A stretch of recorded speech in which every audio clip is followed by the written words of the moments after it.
Pete Morgan, aka Schoolboy P, what's happening, man? Pete Morgan was almost on time today. I mean, you know, he was close. I was close. You know, the hashtag 2019, black folk always on time, and people, you was here. You made it, baby. You know what I mean? I'm glad to see you. Listen, if I must pat my own self on the back, I'm having a really good 2019 bro. Way better than 2018. With females, what you talking about?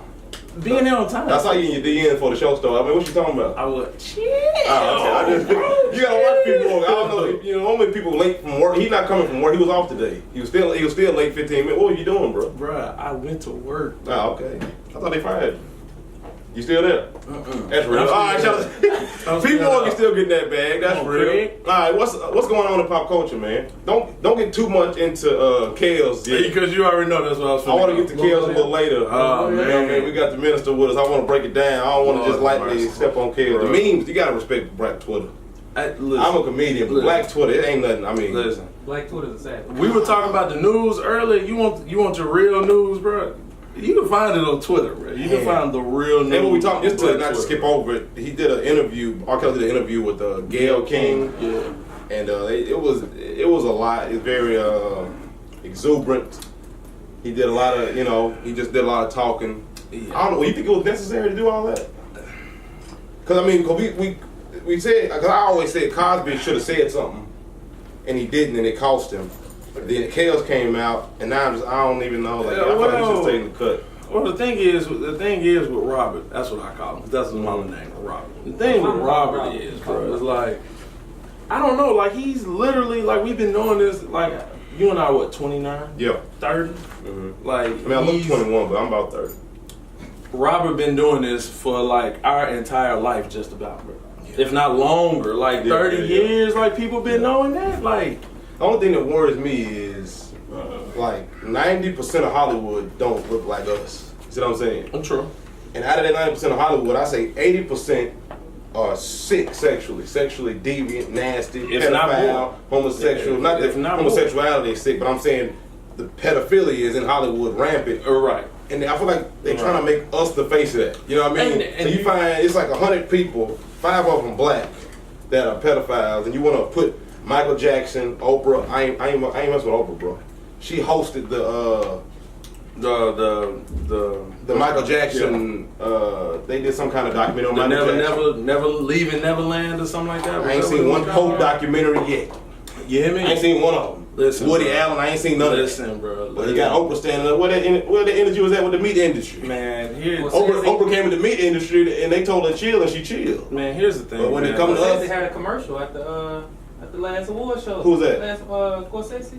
Meredith. See what I'm saying? Bro, if you go to First Dem, I think it's firstdem.com, Tariq Nasheed and a few other people started a website about how many people in entertainment that don't look like us have been doing this and been promoted. Like, they've been promoting this. Elvis. Man, but you know what though? You know what though, man? Oh, and if they did one on Elvis, bro, so many people would be like heartbroken. Yeah. And the world would be like heartbroken if we really like dug deep and like pulled Elvis's card. Cause he married like a 14 or 15-year-old, right? And they had it in the paper. Right. Talking about how she was the luckiest woman in the world, 14. Well, here's the thing. It's like, I say this all the time. Black people, we are the most loved, most adored, hated people on the face of this planet. Yeah.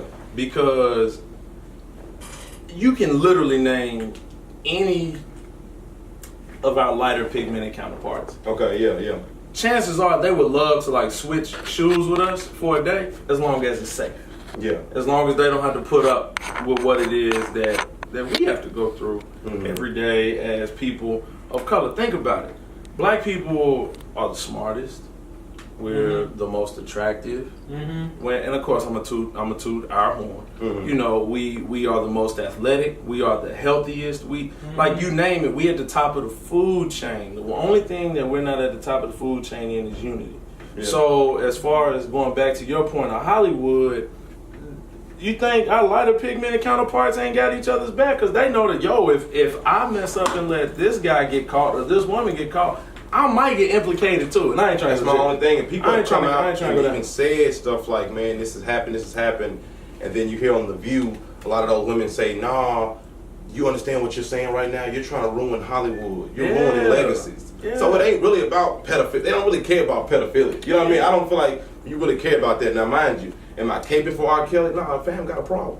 He's But that's like sick, man. You know what I'm saying? He's a sick man, but he's like, not the only one. I feel like that's our problem. You see what I'm saying? Now you can even scold us for not handling that problem. You see what I'm saying? But like, don't act he got like passed for 30 years. Yeah. Well, I mean, honestly, we ain't necessarily gave him a pass. We've been clowning him for it. We You see have what I'm been saying? clowning him for it. We just haven't been holding his feet to the But it's fire. also like, okay, let's say we're back in the slave times and we got somebody who's over here. Like, last thing you want to do is necessarily tell Massa to beat him. Oh, See what I'm saying? yeah, true. Now, like, so it's not like what we're gonna do, call the cops or something. Like, I don't know. That's not necessarily how we would necessarily want to handle it. My kid ain't finna go kick it with him. See what I'm saying? Which brings me to a point, and I know we said that we were gonna save Kels for a little later on, but Yeah, I kind of feel like if Kels go down, he got to start singing like Nino Brown, bro. This bigger than me, bro. Parents, all y'all that signed off, we got papers on all. Like, he beat the case technically. Let's talk about that. He beat the case that they talking about, and then the people that testified and said he didn't do this, now they came out and they were on the documentary saying I lied. If that's perjury. It is, man. You gotta go to jail. We have to. So it's all a mess. There has to be something in place in the Oprah, judicial system. I just feel like Oprah has so much energy for Michael Jackson.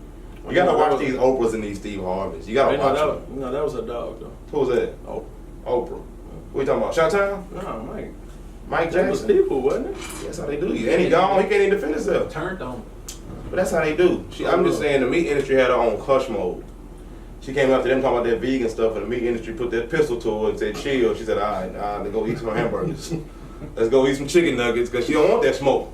No. I don't know. And that's why I'm glad we got this right here, because this is the new Oprah, and ain't nobody going to tell me not to say nothing. That's Or is the Oprah the old us? Nah, Oprah ain't me. She from the Ville. She from East Side. With that. Only reason I said that was because She I ain't real. don't never like to say that we're the next somebody, because that's, Okay, I feel you. you see what I'm saying? Like, she already at the top of her food chain. And they You feel ate me? her up. Yeah. She ain't real. She ain't real though. I ain't messing with her. Now let's go ahead and take a Ville card too. And people, I don't want to take a Ville card from her. You can't just say you from the Ville no more. Don't claim that shot. Let Chi-Town have it.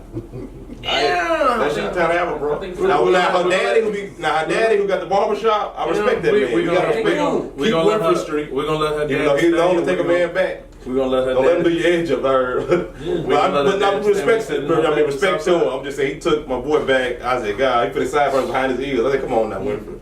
You can't put his sideburns behind his ears. But nah, but he a real one though. I mean, he really stayed in the hood. She a billionaire. And he said, I'm still gonna work for mine. This is very true. You gotta respect it, man. This is don't let very him give you that tape. This is very true. Don't let him tape you. But wow. all right, okay, let's get to the main ingredients, man. I've been waiting for this one for so long, man. Yeah. I want to talk to this brother.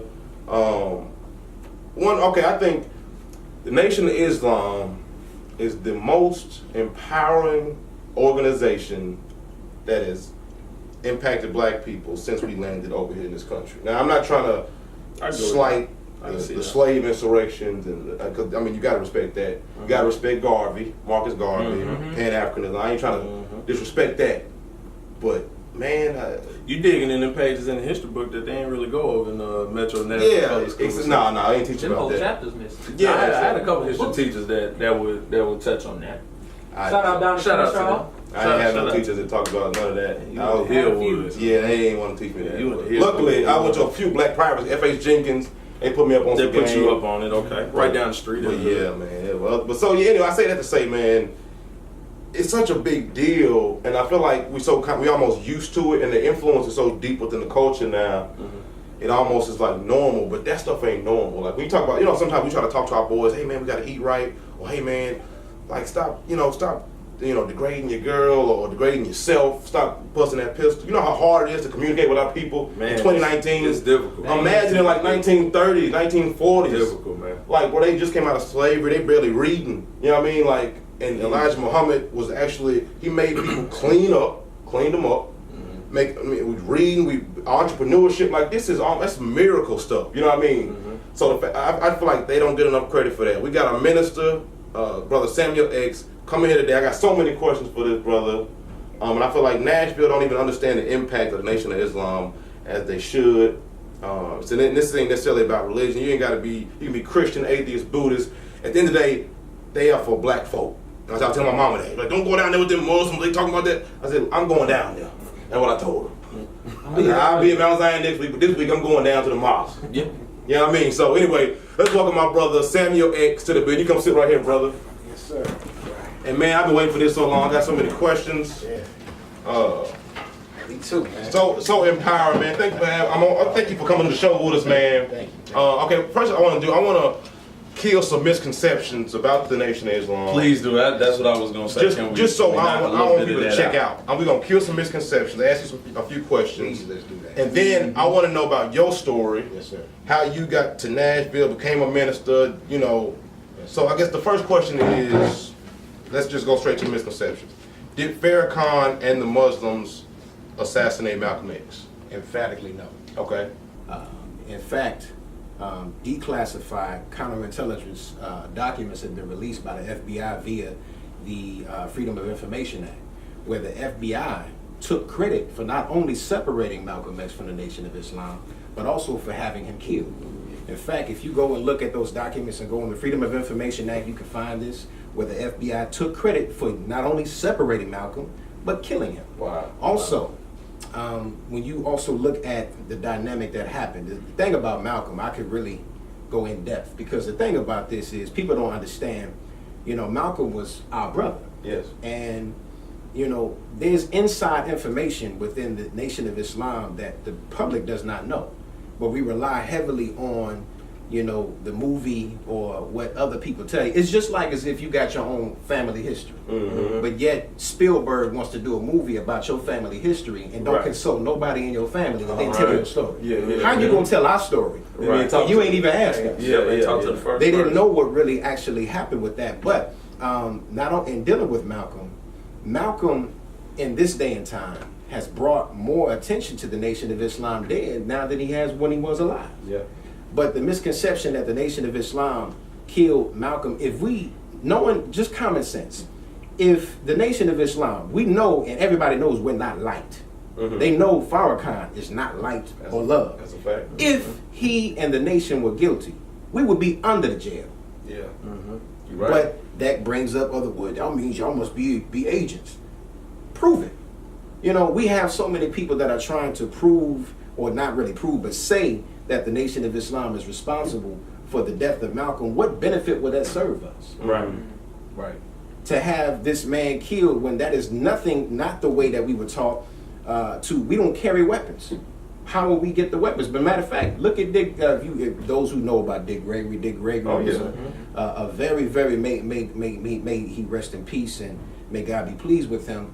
But this man actually gave revelation because he achieved documents about the Audubon Ballroom, and you can go look this up. I know we're in the YouTube era. Yeah. But he said, through the research that he found, that the CIA rented out the Audubon Ballroom 2 weeks before Malcolm spoke there. Mm. So the understanding is that the CIA basically cut out panels, because when they did the autopsy on Malcolm's body, all of the bullets came in a downward trajectory. As opposed to thinking like in the movie That they shot up. They He shot up. Not the case, but the bullets are in a downward trajectory. You can go and look this up. So how is it that the Nation of Islam was responsible for killing him when first, A, we don't carry weapons. B, the Most Honorable Elijah Muhammad said, do not touch one hair on his head. And that's an order that was given, and we are not allowed to disobey that. We are a military structure.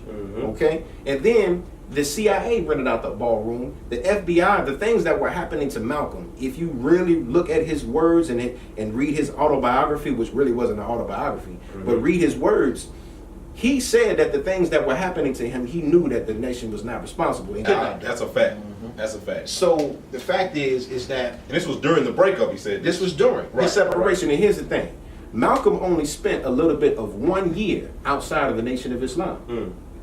What people know him for is his work that was done in the Nation of Islam. Absolutely. And the fact is that to say that the Most Honorable Elijah Muhammad was jealous of him is foolish. Why would he be jealous of his student when he was the one that put him in a position to be recognized? Yeah, that's insane. That doesn't make any sense. So, no.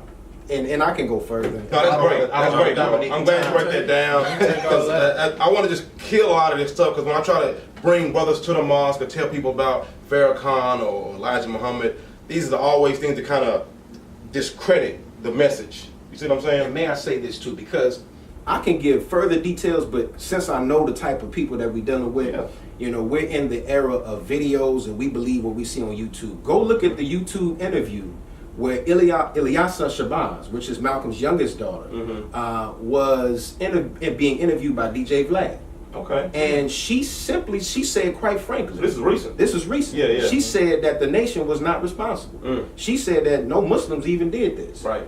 She said it out of her own mouth. Farrakhan had nothing to do with it. And at the funeral of Aretha Franklin, she was pictured with Honorable Louis Farrakhan. Now, with the daughter of her murderer. Right. She's real. Right. She's not like King's daughters. No. You know, I don't know what they are. I met Ilyasa. Ilyasa was here in Nashville. I met with her and had dinner with her and Dr. Glover at the president's office. Nobody really knew about this, but I'm saying it now. I never really even talked about it. Wow. But she knew, that we were not responsible. However, the stigma has been lingering around, and it only came after the Honorable Minister Louis Farrakhan had left the atmosphere of helping Jesse Jackson trying to run for the presidency. The Malcolm X movie came in 1992. Now, Malcolm was assassinated in 65.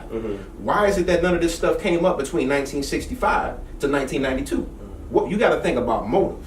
All of these stories came out and they made a movie and they found the money to fund this, and Warner Brothers gave $30 million to Spike, and Oprah and others gave money to fund this because there was an agenda to turn black people against Farrakhan, because Farrakhan was waking up the masses of black people when he was going on his stop the killing tours. Yeah, because the 80s and 90s was Farrakhan peak. Man, look, you talking about black folk waking up left and right. Right. The cities were booming and growing because what was happening at that time is that in Chicago, whether people know, people think that that LA is the gang central. Chicago is GDs, vice lords. So there was a truce that was that the Nation of Islam helped foster a truce along with the Hebrew Israelite community and helped bring peace amongst the gangster disciples, the vice lords, and the BDs in Chicago. That was not good for business because mass incarceration is built upon black folks going to jail. So when all of this stuff was going on, propaganda, conversation we were having earlier, when we don't control our propaganda, when we don't control our media, we allow others to put in front of us whatever agenda that they want us to be on. So therefore it starts changing the mindset to keep black folk divided. So if we keep fighting over those who are really coming to save us, it's like a fool who's drowning in the middle of an ocean and you have a lifeguard going out there to save him and they fighting them on the way up. That's foolishness, but that's how we as a community, some of us, have been resisting because, y'all killed Malcolm. Man, you don't even know Malcolm. That's real. All right. Next question. That was a lot. I mean, it's big. I'm glad he sliced that and diced that. You know what I mean? Because that needs to be go ahead and put in the bag. All right. Why does the media American media always call Farrakhan anti-Semitic? What is that about? I don't get it. See, there's I'm gonna point you to another interview to check out. Okay. And there was an Israeli minister within the foreign government who was asked a question by a white reporter that about anti. The first word she said is that it's a trick. Anytime in Europe, if there's criticism of Israel and the Zionist powers that be, they bring up the Holocaust. And in several of countries in Europe, they have laws about denying the Holocaust where you can go to jail if you deny that the Holocaust even existed. Okay? Now, in America, she said, if there's no support for Israel, if there's any criticism, then you're called anti-Semitic. The label of anti-Semitism is put on the Honorable Minister Louis Farrakhan and the Nation of Islam in order to get anybody who is looking at him to run away, because anti-Semitism is like the plague. It's like you got AIDS, you got Ebola, if you're labeled as an anti-Semite. And so it's to get people to turn away, when really, if you knew what a real Semite was, you would know that you're dealing with people who are not really Semitic peoples. And Israel is a nation that does not want to be judged by anybody. In fact, they're so steeped in their own racism and their own Zionism that they don't fully believe that anybody can criticize them. Because if you look at what's happening to the Palestinian people, you look at what's happening to black people that are over there in the state of Israel, then when they get condemned on that, look at Ilhan Omar, the representative the Muslim sister who's in Congress, how she's being condemned because she simply questioned, the loyalty of what we're doing and giving funding. They fired Mark Lamont Hill from CNN for speaking out against that. So the whole point is to get you to run away from Farrakhan. Yeah. But you're not dealing with real Semitic people. You're dealing with people who have usurped the name of Jew and are now using it to now reap the benefits. Yep. Because what's happening to the real Jews that are over there, the real Semitic peoples, the Ethiopian Jews, they're being exiled. In fact, when you come over there as an Ethiopian Jew, the women were being into forced sterilization. People don't know that. But they were being forced to be sterilized. They were given Depo-Provera, which is a medication that prohibits you from giving birth. They were given this and forcing all women to do this. They were warfare. Yeah. That's genocide. Right. And so they were not only doing that, but they've been slaughtering the native Palestinian people since they've been installed there in 1948. So anybody that gives any criticism to what they're doing in Israel, if you stop supporting Israel and America, you know, they get nearly $20 billion a year of American taxpayer money every year. For what? For what?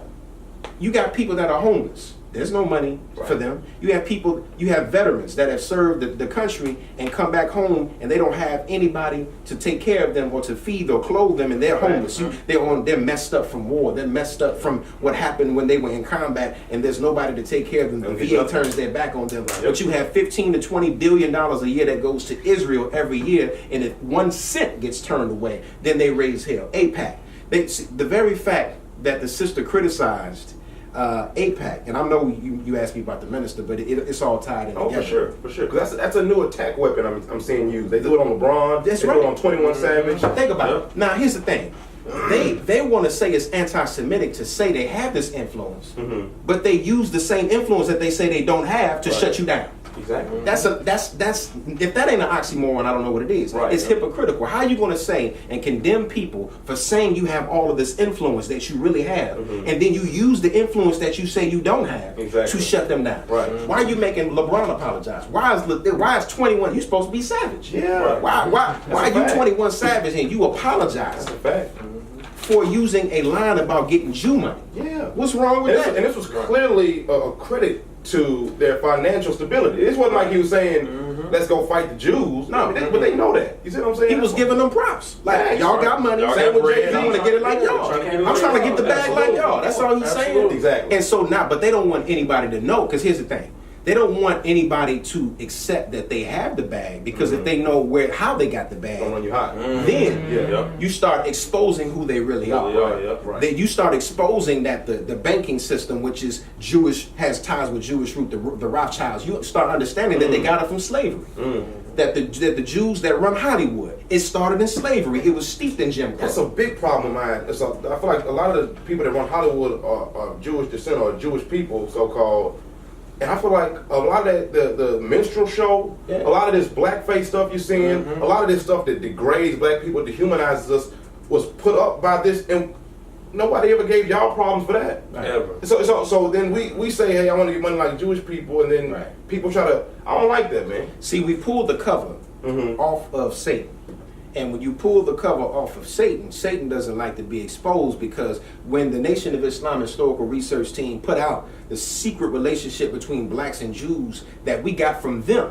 See, the thing is, they say you want to hide stuff from a nigga, you put it in the book. Well, they put their history in the book in plain sight. So we went to their libraries and we got the research from their rabbis, from their scholars, from their historians, where they're taking credit for the transatlantic slave trade and using citations and quotes. That's scholarly work. In volume 2, over 2,000 footnotes that all trace back to them and their scholars. So when volume 1 came out, the Jews came out and said, well, unless you can, they was talking to the Honorable Minister Louis Farrakhan, unless you condemn this book as a calumny and say that it's false, then, you can't have a friendship with us, like as if we're begging for your friendship. Right. And he said, well, unless you go out and condemn the scholars that we quoted, I'm not going to stand for any lies. But until you do that, I won't do no such thing. And if that's what you're asking me to do, yours is a friendship I don't want, and yours is a friendship I don't need. So they do not want the truth to be exposed, because they want to front themselves out here to be the best friend that black folks and Negroes ever had, when that's actually not true. because the Jews were behind. In fact, I gotta say it, but you know, our great brothers and sisters in the NAACP, the Niagara movement, you know, that was financed and sponsored through Jewish influence. Mr. Spingarn was a Jew who was the one who was the real president of the NAACP in its beginnings, and they founded the NAACP on non-economic liberalism. Keyword non-economic. So you niggas can fight over what rights you have and what bathroom you can go in. Just don't ask for equality in pay.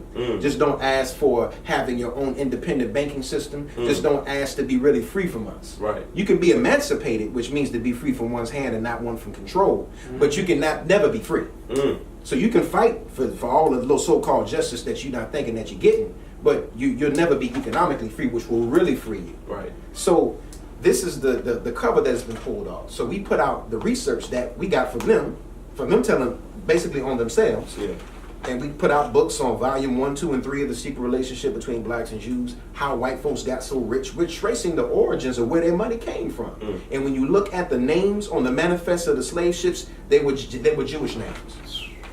And they don't want that truth to be exposed, so that the Honorable Minister Louis Farrakhan is public enemy number 1. And Abraham Foxman, who was the former CEO or president of the ADL before Mr. Greenblatt, he said that Louis Farrakhan is the only black leader in the community. They said that because he's the only one that can draw 20,000 or more people several times throughout the year and has the masses of the people listening to him. So he's public enemy number 1. The ADL, the Jewish Defense League, they came after Jesse. They came after all black groups. In fact, they trained the police departments. And the ADL, if you remember when Starbucks messed up, the ADL was supposed to train them on cultural sensitivity, but they got pushed back because the ADL has a history of deep racism because they sent agents into black organizations to infiltrate, so therefore our groups can remain destabilized. The ADL has been behind all of them. Wow. Along with the United States government. And so that they've been called out by the Honorable Minister Louis Farrakhan and by those who follow him in the work, then we become the enemy. Beautiful, beautiful. And I thought they did that training with Starbucks. I thought that went down. It was supposed to, and it may have, but it was fought with resistance when the truth came out about their history. History that we, along with other, conscious-minded people, start exposing the history of the ADL about what their origins are, and they have no right to be training people on cultural sensitivity when they have no cultural sensitivity to it. So how the hell you gonna sit there and teach them how to mind black folk when you have never minded by us in the proper way? You've always been an enemy to us. We always been the real friend to you, but you've never been a real friend to us. Just a big facade, everybody. All right, but what do you say to the people that call Islam misogynistic for making women wear full garbs? I say that is foolishness. Now I want you to understand something.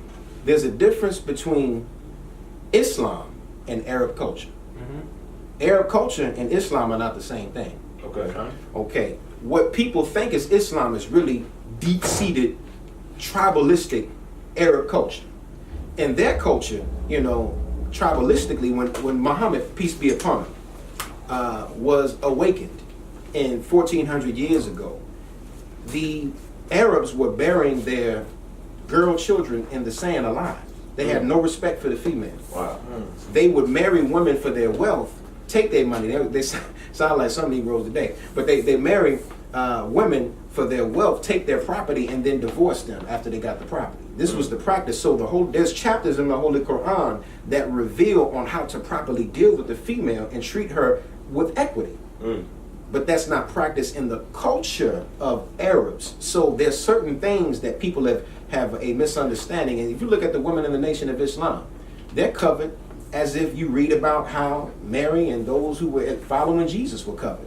You didn't see the women that were around Jesus, even though they were white in the movies, you still saw them covered. Right. Well, the covering of the woman is not for misogynistic purposes. It's to cover a sacred gift. It's not a gift if it's all exposed and unwrapped. If somebody gave you a piece of candy and threw a Jolly Rancher on the table that it wasn't wrapped up, you wouldn't want it. Right. Like, dude, you just gonna put your hand on it? No. Right. So anything that is precious has to be covered because it's a form of protection for the female, but also it's the sacredness of the female that is so sacred that God wanted her not to be covered where you can't see nothing but her eyeballs. That's not Islam. That's culture. That's not in the religion of Islam. Only thing that was to require to be covered for the sister was to put a covering over her hair and to make sure that her breasts, her butt wasn't exposed, because the thing is, nature is real. And ain't nobody thinking righteously when you seeing something fine sitting next to you. You ain't thinking about how sex and lower desires, because you can't build nothing if all that's on your mind is some sex. So the whole point of that is for us to build society and to build structure, to build family. But the misogynistic ideology that has been put out there about Islam is not real Islam. That is Arab culture, because we don't have women walking 7 and 10 steps behind us. We don't believe in Saudi Arabia, for example. It was a Saudi Arabian sister who used to attend our mosque. She had to go back to Saudi Arabia. They can't even drive there. The females can't drive. Wow. But you have some Islamic societies, such as Iran, which ironically is, of course, America's number one enemy. Right. Okay, Iran is the most progressive Islamic society in the East. They give rights to their women. Their women have their media personnel. They have rights in government. But America has befriended the most misogynistic Arab culture, so-called Islamic society, and that's Saudi Arabia. Wow. They don't have that's culture. That's not Islam. Gotcha. All right, brother. All right, now, what do you say to the black women that are starting to become skeptical of the Me Too movement in fear that the movement doesn't have their best interests at heart? I would say that they may not be wrong. See, anytime a movement gets popularized in a society that you don't control, sometimes it gets taken over. Now, the sisters who started the Me Too movement, they started it out of a need, because, of course, our movement gets popularized in a society that you don't control, sometimes it gets taken over. Now, the sisters who started the Me Too movement, they started it out of a need, because, of course, our society is one that really is misogynistic. It really does have a form of toxic masculinity. However, the sisters concerned about the movement no longer being about them, we have to listen to a woman, because if you listen to a woman, they'll tell you the truth. That's a fact. And the Honorable Minister Louis Farrakhan said, I heard him say that if you want to know who you are, a woman will make you know who you are real quick. That's funny. They'll tell you who you are.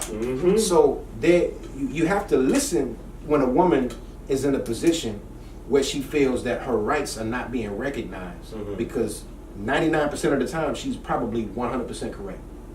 And so we have to look at who and what the agenda is. Why are they saying that? Look at where the Me Too movement has become a joke. It's become, we was talking about Black Twitter. Well, Black Twitter gets a hold of things. Sometimes it can be a little detrimental, because when we make so many jokes, sometimes we demean the value of things because it no longer has the power that it should have. The Me Too movement came out of necessity, but we can't take it and then make so many jokes to where now when anything comes out about it, then we take it as a joke. Right. So they came out for a reason. I think that their concern is valid, and you should listen to the woman. Okay.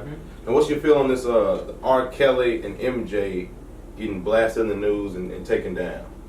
Because some say it was right after he came out with Michael Jackson. They said it was right after all the pedophilic accusations was right after he beat the Beatles record, he beat Elvis's record, owned the Beatles music.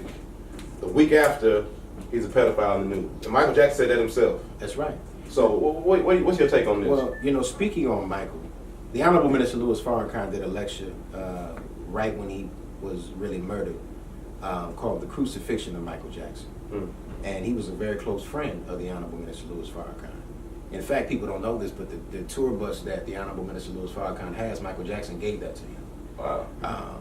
So Michael was a very peculiar brother. They came up with the pedophilia charges because he had a natural love for children, but was one of the most respectful and loving men towards children, never doing anything perverted. But Mike started getting too conscious. As I said, he was a friend of the Honorable Minister Louis Farrakhan. Anybody that if you sit under Farrakhan too long, exactly, you're not going to be the same. You see how that Obama picture of Farrakhan just came out recently. We kept it secret. That's real. We had it. ever since we took the picture. One of our brothers and great journalists, Brother Askia Muhammad, took the picture in 2005. Wow. It came out, and we kept it a secret because we knew that our brother wanted to be president, and we knew that if he was pictured with the Honorable Minister Louis Farrakhan, he would never be president. As you see what happened when Hillary started pushing and pressing for him, you know. But anyway, the fact is that Mike became so self-aware, as you know, in his album, you know, Kick Me, Kike Me, Jew Me, Sue Me, you know, that they made him take it out. They don't really care about us. Who you think he was talking about? See, when he put out to the world, and the influence that Mike has, we ain't seen it since. Man, the influence that he had all over the world. Global. He had global influence. So Mike was becoming so self-conscious and so pro-black in his thinking that Mike became a threat. Mike, when they retaliated and said the things about them, he got back at the Beatles. You know, he did a song with Paul McCartney, and after that bought their whole catalog. He owned half of Sony's catalog. So what happened is that that catalog was worth billions. Yeah. Michael owned theme music.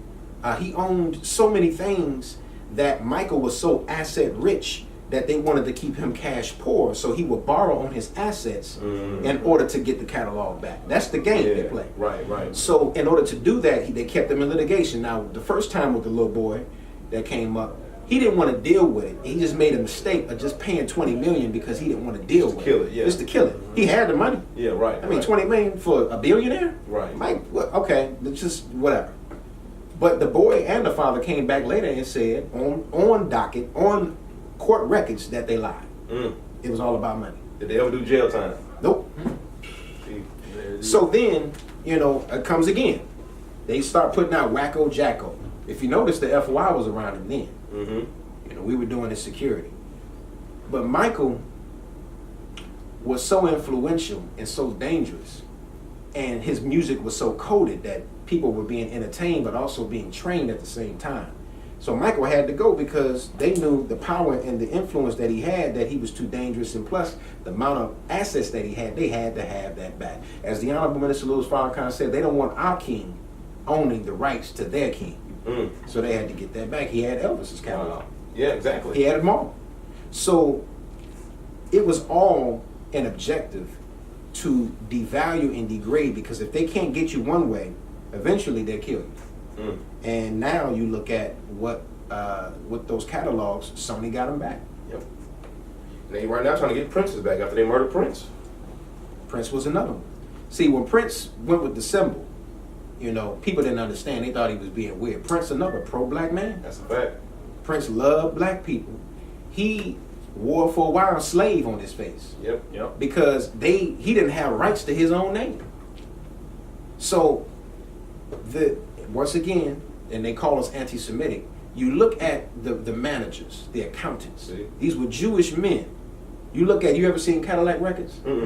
Okay, with Beyonce and what's our brother? I love that brother, Jeffrey Wright, who played Muddy Waters. Jamie was in it, Yeah, oh, beautiful movie.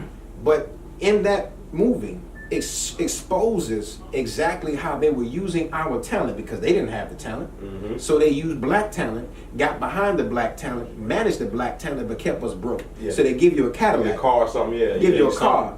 Make you look like you got something, but they were robbing you blind while you were driving a nice shiny Cadillac. So the whole objective, and that's how we've been through since our experience has been here in America, which is why most of our entertainers die broke. You look at our boxers, they die broke. Joe Louis was the brown bomber, but he died open as a doorman in Las Vegas, broke. So you look at how the money comes through our hands, and they get behind it. We put so much trust behind them, and they robbing us blind, supporting their people and keeping their people propped up by and taking everything from us. Michael wasn't like that. Michael kept black folk around him. You know, you saw the little white boys and white children around, but Michael had black people handling money. Michael had the right people. Michael was becoming so self-aware. So the thing about Michael, the thing about R. Kelly, the thing about Bill Cosby, you know, historically, white folks had been the face of pedophilia and rape. Well, now they want a black face on pedophilia and rape. So when they put a black face on pedophilia and rape, it now changes the image So where black men, once again, are no longer held to the esteem as we're now in this era of trying to elevate black people and elevate black men. Here goes some more stuff. Want to demonize them, yeah. Exactly. Yeah, we so can't they take wanna, your masculinity. We're just gonna take your humanism away. exactly. So they want to take it and then they, mute R. Kelly and mute this. Now, here's the thing. To the sisters that are watching this and may feel some type of way about R. Kelly, I in no way am condoning any wrongdoing of my brother. What I am saying is that if we get past our emotions and look into the motive of why they're doing what they're doing. Yes, anybody who rapes a woman, who molests a child should be held accountable. Because I'm going to tell you like this. I don't believe for 1 second that Michael Jackson molested one child. But as a parent, I would never let my child spend a night over his house. I'm with you. Fall right in line. If I know not, people in Chicago know, R. Kelly got a little bit of a history hanging out around the young girls. Right, yeah. Now, people in Chicago also know if you got some common sense, you ain't gonna let your daughter go hang out with R. Kelly by herself. No, sir. On tour. Not gonna happen. When McDonald's after school, baby, No. come. Yeah. No. I don't know. So at the same time, None of the that. people that are complicit with things, because we get so starstruck, we have to understand that the protection of our babies is paramount. It comes before everything. Absolutely. And I got a daughter.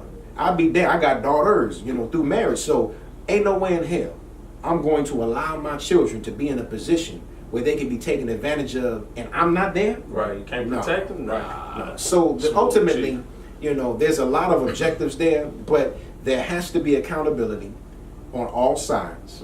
But the bigger and deeper picture is that the enemy keeps us so steeped in our emotions that they know how to pull the wool over your eyes by having the real magic trick taking place here, but the illusion is here.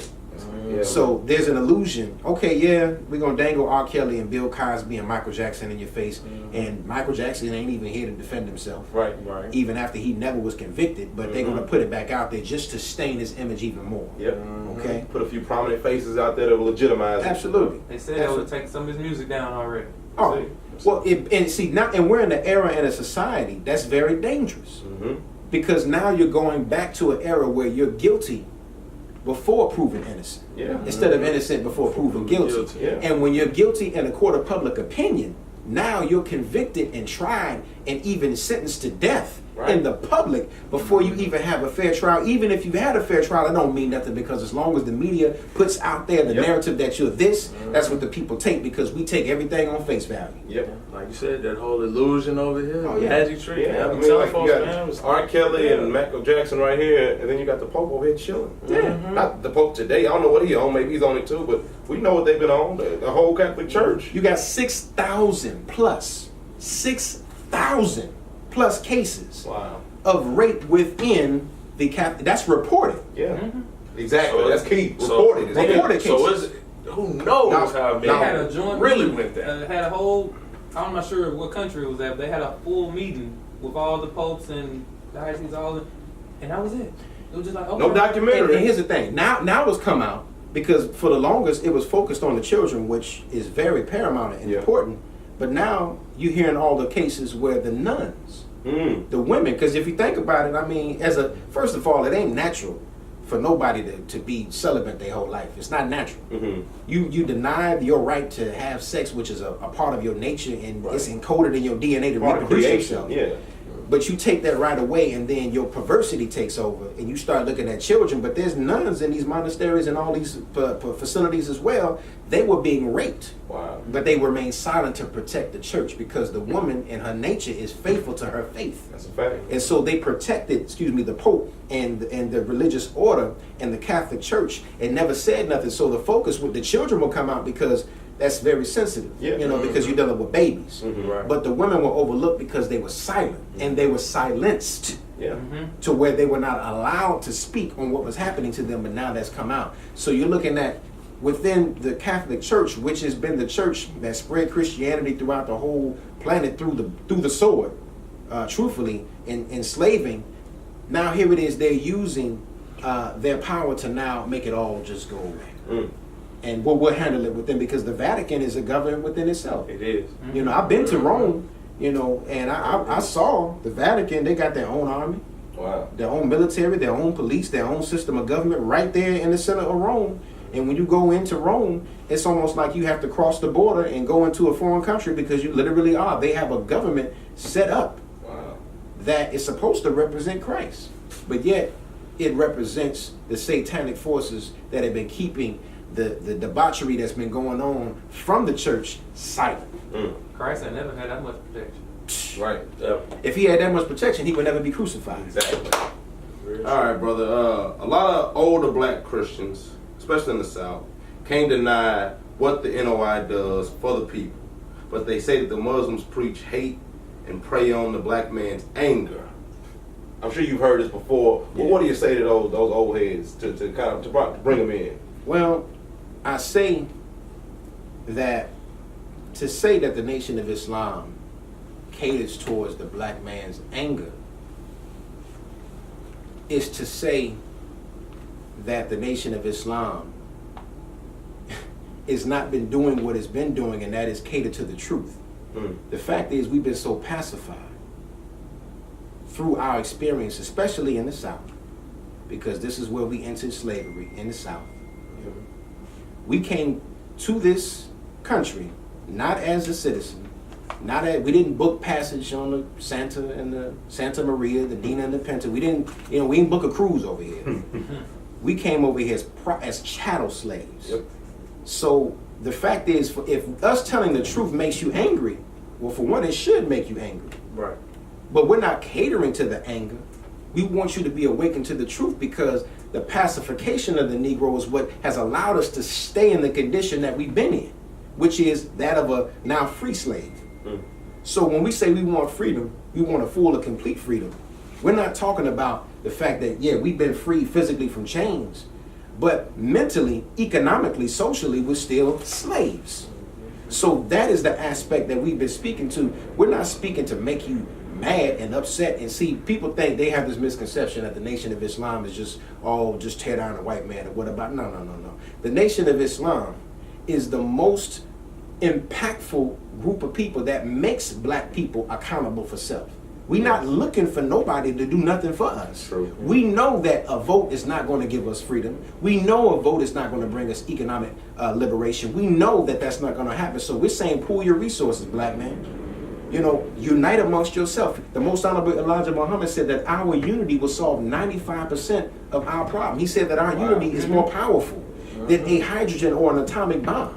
So there's no form of weaponry that you can have that will make us more powerful than our unity. So it's always been organization with itself. And you said something, and I wanted to say, I guess this is in connection. The Most Honorable Elijah Muhammad spoke very highly of both Noble Drew Ali and the Honorable Marcus Garvey. Both men, he said, were forerunners of his work, because Noble Drew Ali came and introduced Islam to the black man and woman of America. He called us Moors. Okay? Marcus Garvey's work, people didn't know that Marcus Garvey actually was Muslim, but his work was focused on the economic liberation and taking us back to our motherland. So you have a social agenda mixed with the religious agenda between the two, and the Nation of Islam married those two agendas together and put us both on the social, back in the social hierarchy, the economic hierarchy, but also in the religious hierarchy as well. So the Most Honorable Elijah Muhammad taught us that which will make us self-respecting. He didn't tell us to become angry, but to become self-respecting, to honor yourself, to protect your community, to honor and respect your woman. So he told us that our woman is our nation to produce our field. So she has to be protected and respected more than anything, that we should give our life to protect our woman. So in the Nation of Islam, we have to elevate our woman, because when you put your woman down as the man, you go down with her. But when you raise her up, you are naturally raised up with her. So that is what the Nation of Islam is taught. It was never to just make you angry. We just want to tell the truth. Now, whether you get mad about it is on you. But at the end of the day, we want you to be awakened to who you are. So our job is to teach the knowledge of self. Master Father Muhammad gave us 6 powerful words, and we say are the most powerful words that could have ever been given to us. He said, accept your own and be yourself. That is what has been taught. It ain't be mad at white folk. It's accept your own and be yourself. That's the crux of what the Nation of Islam was founded and taught. That's beautiful, man. And I've been through the mosque several times over on Buchanan. That's right. And it's nothing but embrace, hospitality. It's beautiful, man, because I even love going. I'm not necessarily even religious. I even love going to the black church, Christian church. I like that. Me you too. know, I think it's probably just because black people naturally are spiritual. Yeah. It's something about it that just That's does right. something to us. That's right. But when I go to the mosque though, the difference is I like because first of all, it's some of the same teachings that I grew up on in Christianity anyway. Right. You know what I mean? It's not Right. like it's like they still teach from the Bible. That's right. They, you know what I mean, the same stories. You know, so it's not too foreign. Right. For me. It's not like brand new characters I never heard of. Right. A whole new language. You know what I mean? So it's really more forced than I feel like most people believe. You know what I mean? Especially in the South, the Bible Belt, super Christian. Right. If you go out, you're going to hell. That type of stuff. Yeah. Man, it's so embraced, and I encourage everybody, man. Every Sunday, 10 o'clock, go down to the mosque, man. This brother is speaking. I mean, it's teaching, and he ain't like one of these, like, all these, it's like maybe 2 or 3 pastors in the city, if we're being real, who currently know what's going on. Right. This brother know what's going on for real. He ain't old and washed. He's funny. He's articulate. I mean, I leave. Praise be to Allah. Yeah, I feel like I learned something, but I'm also not like bored with it, and that's tough to do. You know what I mean? It so, is. So I tell people, go holler at your boy, man. Peep it out, see what's good. You feel right at home. They cooking clean meals. That's right. I mean, so it's No just like swine. no swine. So it's a beautiful thing, man. I just a random plug out of nowhere, but Absolutely, and I thank you for that. yeah. Just I want people to understand because I didn't know. I think I bumped into you randomly. Yes, sir. At when Jacquees Clemens got shot Yes, in the sir. back. That's right. I just went out in the streets. I'm just trying to figure out what's going on. I bumped into you and brother Dre. Yes, sir. Who's now my barber. Yeah. Over next to Slim and Husky. Yeah. Shout out to He Dre. hit me right after That's Winfrey right. done took me back. Yeah. Well, Dre yeah, set right. everybody up. Yeah. From Logan. He out here, bro. That's right. And he was like, "Man, come through." So I came down. I'm like, "Oh, this is it's like being at the house." You know what I Yeah. mean? So Yeah. I encourage everybody to pull up, man. Pull up to the Absolutely, mosque, man. It's your home, man. At the end of the day, you know, you don't have to say, you know, people think you got to be Muslim to come in. And the fact is that Islam, people don't understand, it's not a religion, it's a way, it's your nature. Islam just means peace. Black folk are naturally a peaceful people. That's a fact. So religion, we're not really religious, Mhm. so to speak. We're structured under a religion, but we're not religious, where we become religious zealots, where, you know, we understand the condition of our people. And the fact is, I can build, I don't care what your faith is. I don't care if you don't even believe in God. You believe in the law of cause and effect. You know, you believe in reality. That's what I'm So saying. I can relate to you on that. And at the end of the day, you know, your home, the Nation of Islam is that. It is, even though we on Buchanan Street or Buchanan, you know, even though we on Buchanan, you know, you're not, when you come into the Nation of Islam, you're coming into something that is not a part of America. You know, we're not some group of people that just got satellites here and there and we this big mega. No, that's not how the Nation of Islam is structured. We are a center for the re-education and retraining of the black man and woman of America. So that is a place, a center where you can come and be at home and feel at peace and know that people that are there really care about you and really love you. That's a fact. Now, our churches, you know, our houses, we have many churches that have that same type of environment and love. But at the same time, I want people to understand that just because you see Islam on it does not mean that you're not at home. You are right at home when you come to Muhammad Mosque. That's a fact. And the best part about it is they gonna keep it real. And I think that's key. Now, church, I ain't saying that your pastor don't keep it real, don't shoot me. I'm just saying, like a lot of times you go to work and work is reality.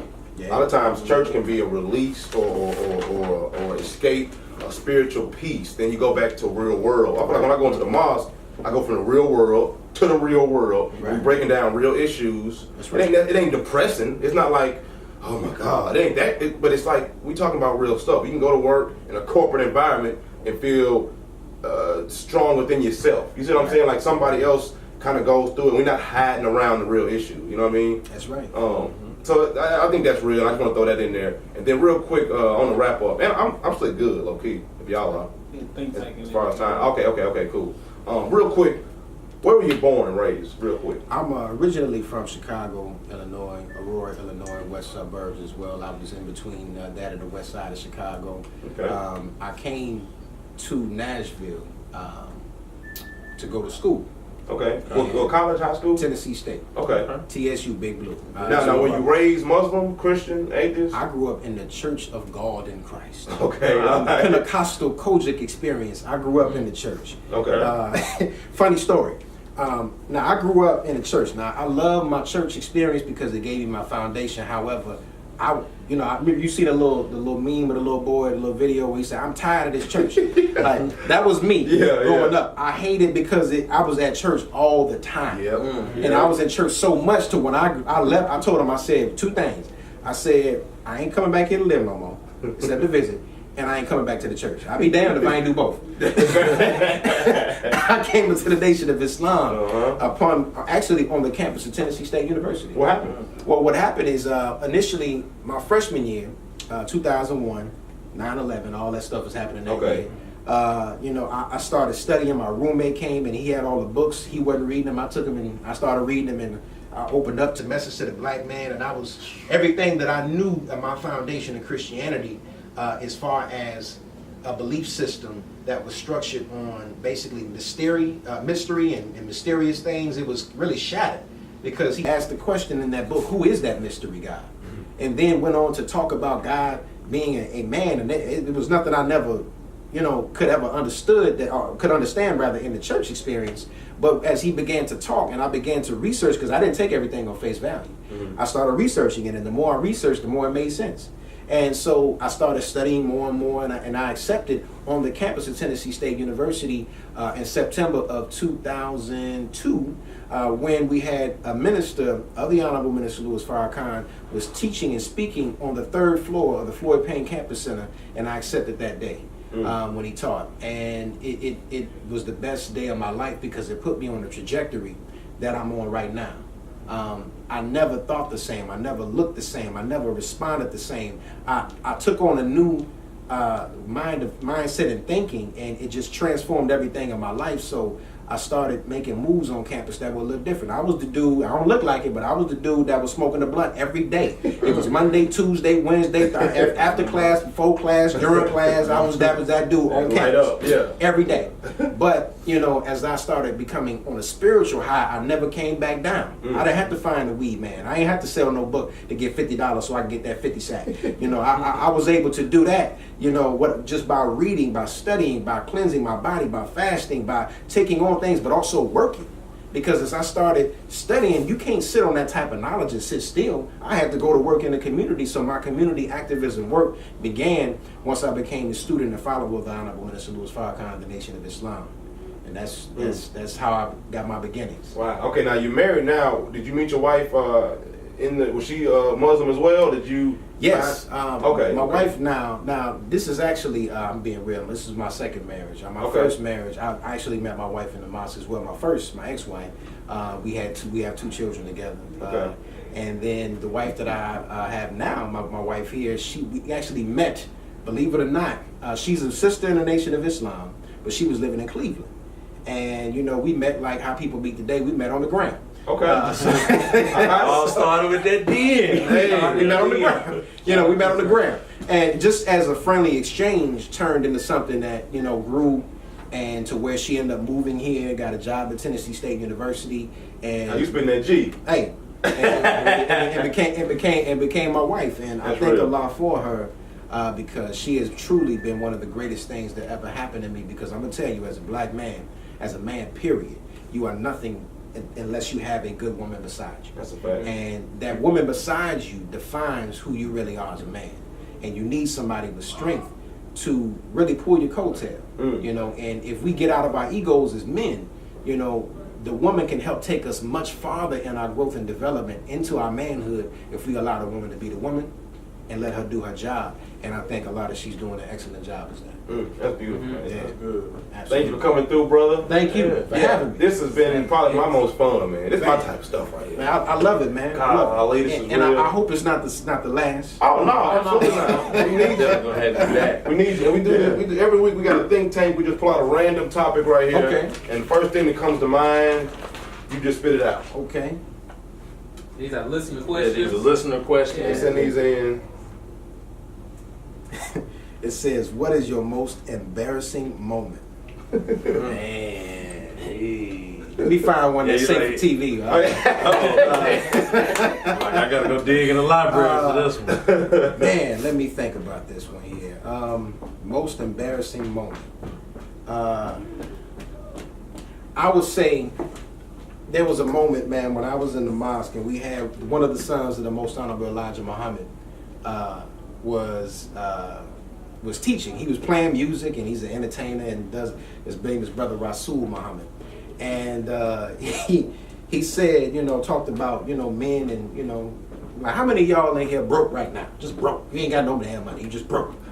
And me, I'm broke. Shit. Then he went in like, what kind of man going to admit that you broke? You ain't got no damn money. You ain't no man. I shrunk the size of a peanut. And I was like, damn, why I raised my hand? Why did I do that? Why I do that to him? I played myself. That was embarrassing, brother. It was in front of everybody. But I learned. Because if you're humble, you won't feel like going and getting strapped. When you get embarrassed. Right, right. I learned that as a man, never should you accept, the status of being broken. Mm-hmm. Never accept Never that. embrace that. Never embrace that because your mind and your thought is very powerful. And if you accept and take on, you just broken. I'm broke as hell, man. I ain't got. Then you gonna stay broke as hell. Mm-hmm. So I learned from that to change my mindset to never accept that and always fight against that. Because your mind is a very powerful thing. That's a fact. Go ahead, Pete. I don't think I never raised my hand. So broken as I didn't know he was gonna do that to me. Let's see what I got. Oh, this the best. Oh, this is an easy one. The best part of my day, and not to sound like a commercial, but it's waking up. Here we go. You know what I'm saying? Yeah, like seriously, like that. That's the best part of. That's the best part of my day. If we're gonna be all the way honest, I guess it would be waking up and then being able to, make it back home and lay down and repeat and do it all over again. Because so many people are not fortunate enough to have that opportunity. It's true. We're gonna be thankful for that every day. That's real. Let's see what I got in here. Let's see. What's the last place you went for a date? With Bonnie McFarland, bro. Nah, I ain't messing with her, man. I'm about to go on tie the knot, man, myself. I'm through. I'm about to jump out the game. Time out, bro. Time out. I'm gonna let y'all have it, Time baby. out. I'm good. I got me one. Time out. I'm good. I'm gonna let y'all have it, baby. My jersey gotta go up in the rafters. Y'all, he capping, bro. No, I'm telling you, it's all real. I've been out honestly for a while, but now I'm about to. I couldn't see myself. She the one? Oh, you been the one. I just been out here, But wait a minute. Talk to me. Let's see if she hits season 3 and we come back on next Right. No, I'm telling you. Wait a minute. No, I'm locked down. It ain't nothing. Hey, I'm telling you. But I just been like the marriage thing. I never even saw it. We were just best friends. You know what I mean? So I went ahead and did it because I couldn't trust nothing.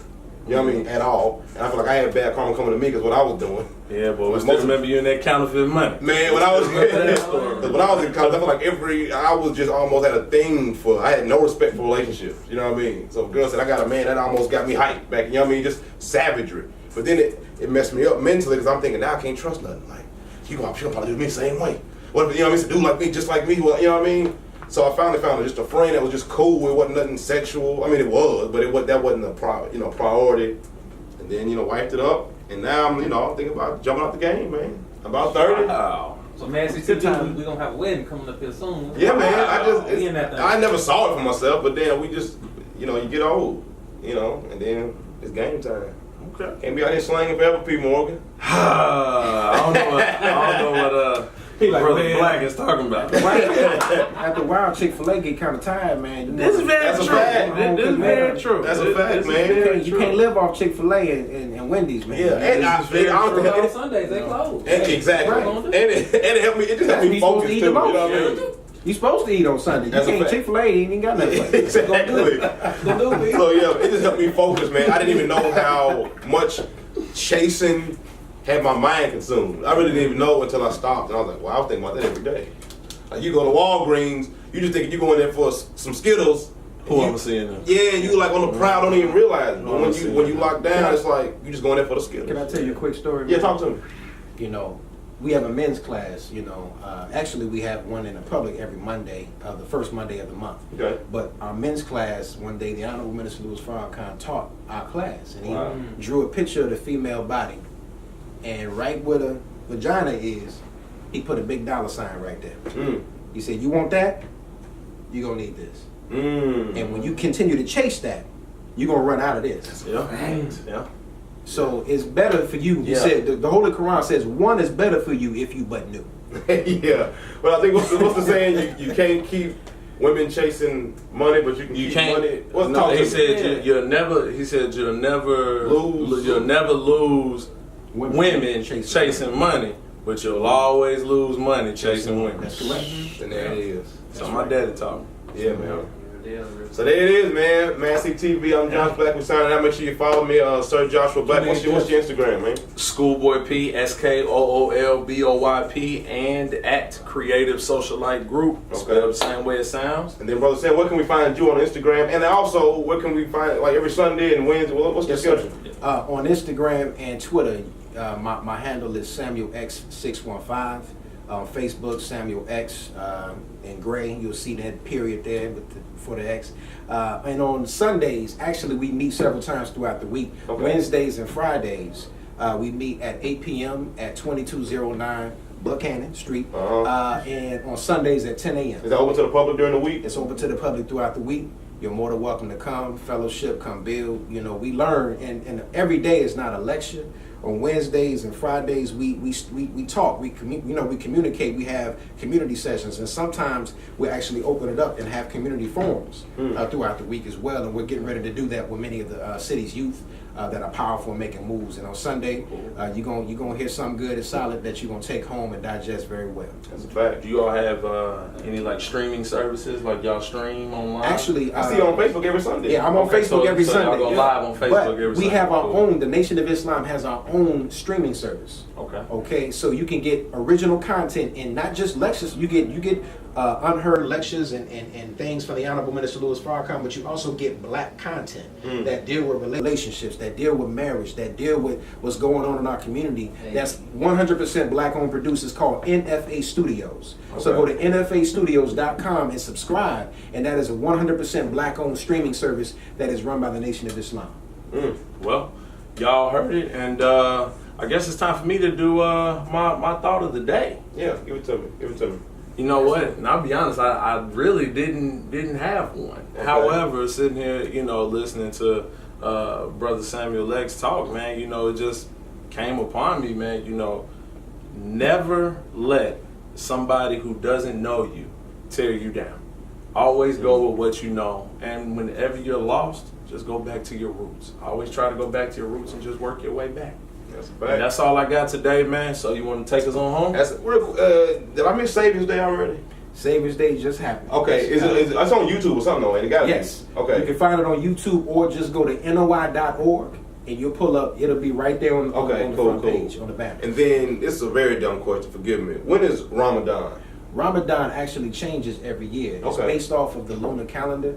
It actually every year it goes up about 10 days on average. Okay. So this upcoming year, I don't have the exact date, but I believe it's going to be kind of early spring. Okay. This year. Oh, good. I want to do that. And what coming very soon. and what is it? What are the rules of Ramadan? What Ramadan does is that it commemorates the first revelation of the Holy Quran to Prophet Muhammad. It took 23 years for the Holy Quran to be revealed, but it commemorates that in the holy month of Ramadan. And basically in the month of Ramadan, all Muslims that are throughout the world, what we do is during the daylight hours, we abstain from eating and drinking and also sexual relations during the daylight hour in order to purify us. Yeah. Go ahead. What it is, see, what it does is that, sex and food and water are natural. Mm-hmm. If we can abstain from doing that which is natural, it will keep us from doing things that are unnatural, like lying, cheating, stealing, killing. So the whole purpose is to discipline ourselves through the lower desires in order for us to get control over that. That way we are becoming better and more purified through that practice. So it's a discipline that we all take on for us to become better people. Beautiful. But so at nighttime you can't eat? You can do all the above. Are you back in then? You good. You just Tag out. So when Ramadan is in the winter hours, you know, we rejoice because there's some short days over here. Exactly. You know, when the Honorable Elijah Muhammad, when the Nation of Islam first, you know, had its insurgents here in America, we in the Nation of Islam celebrated Ramadan in the month of December because it was a mercy to us as black people, because we weren't used to fasting and doing all those things like that, but also to get us out of celebrating Christmas, because Christmas didn't really properly honor a man as holy and righteous as Jesus, because it was commercialized. So it was to get us away from that practice, but also to have mercy. Now we fast along with the rest of the Muslim world, and it's to get us back on track. But yeah, at night, you can do all the above. It's game time. It's game time. I'm doing that. I'm doing that this year. Y'all hold me to that. When Ramadan come around. Oh yeah, you gotta start getting disciplined. And we have calls, and we have support. You know, we have calls. Okay, good. I'm gonna need all that to help keep you strong. Cause yeah, man, you know, we need that. I need it. I've been doing Ramadan for 18, 19 years, and I'm gonna tell you, sometimes it gets a little difficult for me. I bet. I bet. So I bet, especially when it's, you know, in the heat of the summer in Nashville, when it's 100-something degree index, it get hot. But nonetheless, I'm thankful for the process. Absolutely. Well, take us on home, Josh. That's it, man. Thank y'all for tuning in. We'll see y'all next week. Every Wednesday, make sure you come out. Poorhouse, 9 o'clock. We're doing comedy there. Your boy's hosting. If you think you're funny, pull up. If you want to, you know, some cheap drinks. If you want to, you know, bring a date for free, just come on through. Holla at your boy. We'll be there. MassCtv. We out of here, man. Peace. That's it. 28th Jefferson. Chip. Right. I get no warning when the bad turns. Hey man, pour some more Henny in this cup, nigga. I know some of y'all probably went out back smoking and shit, but you know, I don't really get into all that. Yeah. That's how it goes. Man. So you live. Boy, it's been a long ass week, nigga. We're all in the same game, different levels, and we're dealing with the same hair, but different devils looking up to the sky to ask the Lord to propel us. See that girl I want when you see fit to email us when she finally texts you back. She say she miss you, but she only hits your line, cause you're convenient, so just tell her be specific. It's so essential, cause there way too many credits with no credentials. And you know that I ain't stunting at all. It's crazy.